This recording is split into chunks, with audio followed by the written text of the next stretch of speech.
Les lunettes, tout un art devenu un objet de mode incontournable. Elles sont en ce moment au cœur d'une exposition au musée du design de Holon en banlieue de Tel Aviv. Des lunettes qui nous racontent l'histoire de nos sociétés et de ces individus.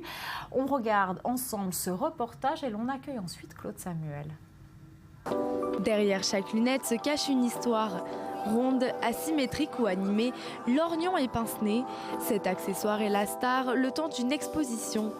Lumière tamisée, jeu de clair-obscur, plus de 400 objets de cette immense collection sont exposés dans le hall supérieur du musée.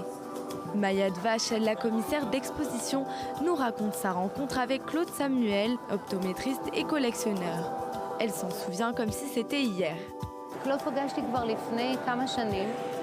Je l'ai rencontré il y a déjà 3 ans. La première fois que je suis venue dans sa clinique, j'ai vu sa collection exceptionnelle de lunettes. Et je dois reconnaître que c'était étonnant. La clinique est petite, mais à chaque tiroir, il y a des paires de lunettes, chacune plus intéressante que l'autre. C'est ainsi qu'est née l'idée de faire une exposition sur sa collection.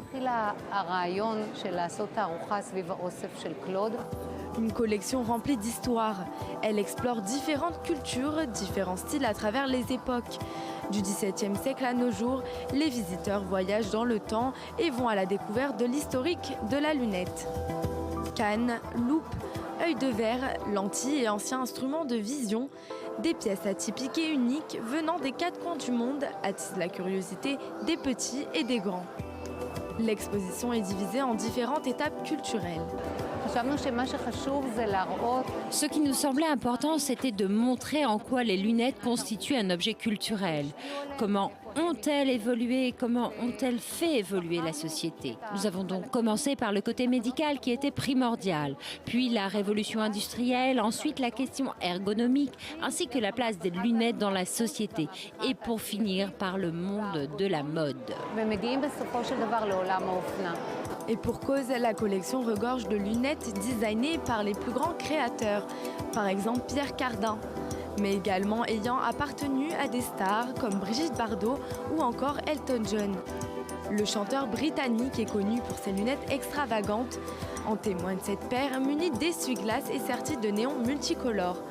Le goût prononcé d'Elton John et beaucoup d'autres de ses artistes montrent que la lunette, au-delà de sa fonction médicale, est devenue un vrai accessoire de mode et de société.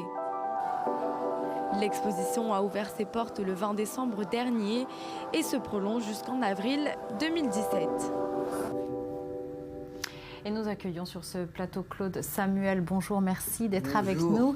Vous êtes optométriste, et vous êtes collectionneur, un grand collectionneur. Vous êtes à l'origine de cette exposition. Qu'est-ce qui vous a motivé? D'abord, je suis la 4e génération d'optométristes. Et mon père était le designer de Pierre Cardin. Il faisait les lunettes, il avait une usine et une chaîne de magasins. Il était propriétaire de Merowitz à Londres, New York et Paris. Et j'ai grandi dans le milieu. J'ai grandi sous les tables des gens qui sont nés à leur poste de travail et qui ont fini leur vie dans la même société. Et quand j'ai fait mon alliage, j'ai décidé de laisser toutes les affaires de mes parents en France, mais de prendre les vieilles pièces. Et il y a une vingtaine d'années que j'ai commencé d'une façon un petit peu obsessive à rechercher des objets qui me manquaient, et jusqu'à la collection d'aujourd'hui qui a environ 1300 pièces ou 1400 pièces. Qu'est-ce que vous vouliez raconter à travers cette exposition? C'est un point qui est intéressant parce qu'en définitive, je n'ai compris le sens de cette collection qu'à partir du moment où on a préparé l'exposition. En effet, j'achetais des pièces, je recherchais dans le monde entier par des collectionneurs, des marchands d'art, etc. Et quand on a monté l'exposition, j'ai compris qu'en définitive, chaque pièce de la collection représentait en définitive un individu, une histoire. De la boîte d'examen de ma grand-mère qui est morte à Auschwitz, et ce qui me reste d'elle, jusqu'aux prothèses oculaires qui est le dernier objet que j'ai acheté et qui représente en définitive l'individu qui veut voir et être vu comme quelqu'un de normal. jusqu'aux bijoux comme les pièces de Fabergé ou autres qui sont exposées dans l'exposition. C'est très vaste, mais en définitive, c'est très intime parce que ça représente encore une fois une histoire de société, une histoire d'individu. Alors justement, l'histoire, bonjour Cassandre Berchel, c'est vous qui avez réalisé ce reportage. Alors les lunettes évidemment sont devenues un accessoire de mode, mais on oublie souvent qu'il fut un temps où les personnes qui étaient malvoyantes étaient tout simplement exclues de la société, mises au banc de la société. Oui Sarah, l'invention des lunettes de vue a joué un rôle très très important pour l'homme dans la société pendant la révolution industrielle, parce qu'il faut savoir, comme vous l'avez dit, que les personnes qui souffraient de myopie ou d'hypermétropie étaient exclues de la société ou avaient un avenir professionnel prédéfini du fait qu'elles ne pouvaient pas exercer, par exemple, un métier où il fallait voir de près ou de loin. Donc, quant à l'histoire, les historiens s'accordent à penser que les premières lunettes sont apparues au XIIIe siècle en Italie, et un physicien italien appelé Salvino Armati met au point une paire de verres entourés de cercles de bois dont l'épaisseur et la courbure permettent de grossir les objets et les textes.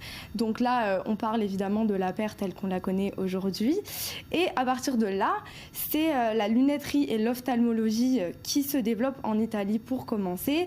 Et plus tard, avec l'invention de l'imprimerie Gutenberg, les lunettes deviennent forcément plus prisées et indispensables pour pouvoir lire.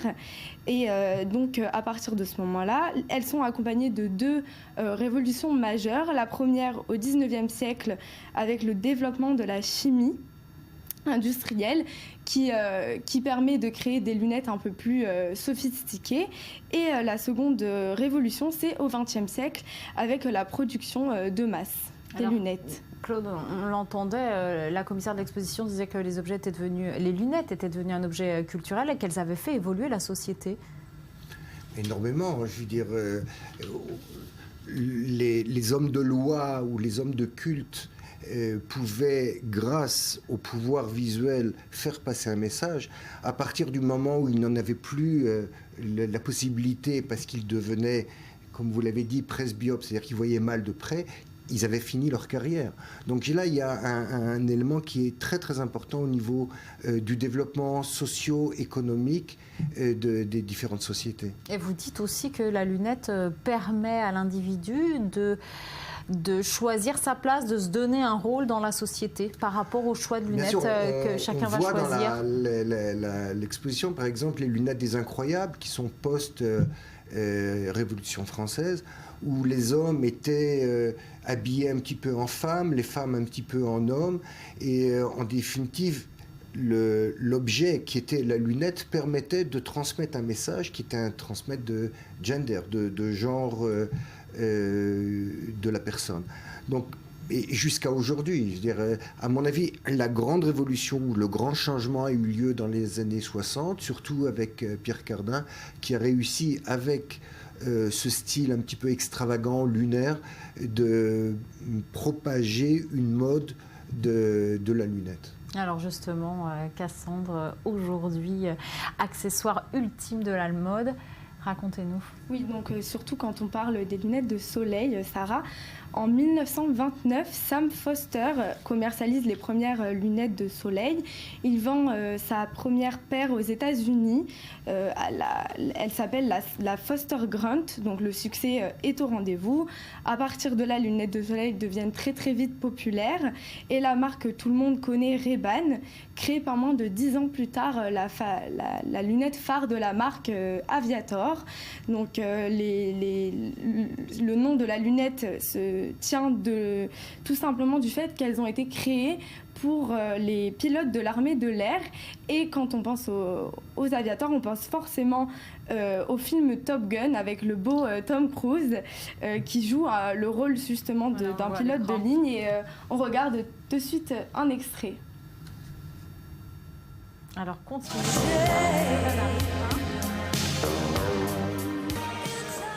On ajoute ensuite que les lunettes les plus chères du monde ont été créées par l'atelier de Rigaud Vision. Donc c'est un atelier italien pour un grand bijoutier parisien. Donc c'est une paire haut de gamme décorée de pas moins de 51 diamants River, chacun faisant 4 carats. Et pour créer la monture, il a fallu 60 grammes d'or. Et tout ça pour la modique somme, Sarah, de 400 000 $. Donc à ce prix-là, je pense qu'on peut être à la pointe de la mode. Absolument. Merci Cassandre. Et les stars et les personnages publics affichent ces lunettes. On ne passe pas au travers des lunettes pour se donner un look. Les lunettes qui deviennent également un business. Nous allons évoquer cette fois l'histoire de la success story d'un Français. Ces lunettes branchées au verre portant des images, des logos ou des messages ont séduit des stars de Lady Gaga au Black Eyed Peas. Elles séduisent même aujourd'hui des entreprises pour leur communication. Paul Morlet, 22 ans, un bac pro en poche. Il est à la tête de l'entreprise Lulu Frenchy, leader européen des lunettes publicitaires. Regardez. Utiliser des lunettes comme objet publicitaire, c'est le concept de l'entreprise Lulu Frenchy. Ce Lyonnais de 22 ans est à l'origine de ce projet. Collégien en ZEP et dernier de la classe, rien ne prédestinait Paul Morlet à cet avenir. C'est vrai que c'est beaucoup plus dur parce qu'on n'a pas de conseils autour de soi, des choses comme ça. Maintenant, non, c'est pas du tout le parcours qui m'était destiné. Je pense que si j'avais su à l'époque en fait, les problèmes que j'ai rencontrés, les obstacles, j'aurais peut-être pas fait, je sais pas. En tout cas, bon, c'est une belle aventure aujourd'hui, ça fait plus de 2 ans et demi, je suis assez content. Donc. Les lunettes sont vendues à des particuliers sur Internet, mais aussi et surtout à des entreprises qui souhaitent faire de la pub différemment. Lancée en 2010 avec 5 000 € d'économie, l'entreprise est née après avoir vu un match de poker à la télévision. Il y avait de la pub de partout sur le poker, les cartes, les pubs, les tapis, choses comme ça. Et il y a plus de la moitié du temps de caméra en fait, qui est basé sur la tête des joueurs. Et finalement, il manque en fait de la pub. Il manquait de la pub, sur la tête. On appelle leur tatouer un logo, mais ils avaient tous des lunettes noires. Et en fait, l'idée était vraiment de prendre cet espace-là pour faire de la pub. Avec 500 000 paires vendues, dont la moitié à l'export et un chiffre d'affaires d'1 million d'euros, la société est devenue le numéro 1 en Europe de la lunette publicitaire. Paul Morlet souhaite maintenant accompagner d'autres jeunes entrepreneurs, mais aussi des détenus qui veulent se mettre à leur compte à leur sortie de prison. Claude Samuel, vous travaillez ici à Tel Aviv, vous êtes connu pour habiller les yeux, les visages de stars israéliennes, mais derrière toutes ces paillettes, il y a aussi une autre réalité que vous vivez dans votre quotidien, c'est celle de votre travail, de vos actions humanitaires un peu partout dans le monde. Racontez-nous. Ouais. Si vous me posez la question pourquoi est-ce que je fais ça, je vous répondrai que je ne sais pas. Qu'est-ce que vous faites déjà? Vous pouvez en deux mots nous raconter? Beaucoup d'activités humanitaires. Je crois que la première que j'ai commencé, c'est avec les rescapés de l'Holocauste. J'ai décidé d'aider tous les rescapés de l'Holocauste qui sont dans le besoin. Par le contact avec l'organisation qui centralise les besoins des rescapés de l'Holocauste, je reçois à mon cabinet tous les rescapés qui sont dans le besoin, les examine et leur donne des lunettes gratuitement. Et j'ai une autre activité qui est assez importante, c'est celle de l'organisation des médecins pour les droits humains, l'organisation israélienne de médecins, et qui s'occupe des réfugiés politiques qui sont en Israël et qui n'ont aucune couverture sociale. Donc, dans le domaine des yeux, je regroupe tout, je réponds à toutes les demandes. Si ce sont des opérations, j'essaye de trouver la solution pour qu'ils puissent se faire opérer dans le cadre des hôpitaux. S'ils ont besoin d'examens, s'ils ont besoin de lunettes, je leur offre également. Et nous avons une activité importante toutes les semaines. Il y a des petits camions qui partent dans les territoires, dans des villages, des territoires occupés, où nous examinons avec d'autres médecins spécialisés. Ça peut être des pédiatres, ça peut être des gynécologues, etc. Et pour vous, vous me l'avez dit hors antenne, pour vous, cette action, et plus précisément celle que vous menez justement en Cisjordanie, dépasse une action médicale? Bien sûr. Il ne s'agit pas, je ne suis même pas sûr qu'ils aient tellement besoin de nous. Parce qu'on ne peut pas considérer que les territoires occupés soient des territoires où les besoins humanitaires soient dramatiques. Ils ont un cadre d'assistance médicale. Mais il me semble très important de démontrer, de prouver aux Palestiniens qui sont là-bas qu'il y a des Israéliens qui sont autres que les gens des services de sécurité ou des soldats qui interviennent ouvertement pour le maintien de l'ordre. Et en définitive, les Palestiniens ne savent pas qui sont les Israéliens. Et quand je suis revenu, je me rappelle, je suis revenu la première fois des territoires, je me suis senti le plus sioniste que je ne l'ai jamais ressenti. Et j'ai ressenti que j'avais aidé à faire progresser un processus au niveau individuel pour vivre dans la paix. Et c'est ce que tout le monde souhaite en définitive. Et une autre activité que j'ai en dehors de celle dans le Negev avec les Bédouins, où je mène les mêmes activités, il s'agit tout de même de quelques dizaines de personnes qui vont à chaque fois. Hein. Et c'est en Éthiopie, où on a monté une opération dans le sud de l'Éthiopie, à la limite du Kenya. Et c'est à 4 jours de route de Addis Abeba. Et on a monté un centre médical la première fois où on a reçu environ 3000 aveugles ou malvoyants de façon à les traiter, leur donner à les opérer. En une semaine, on a fait 600 opérations.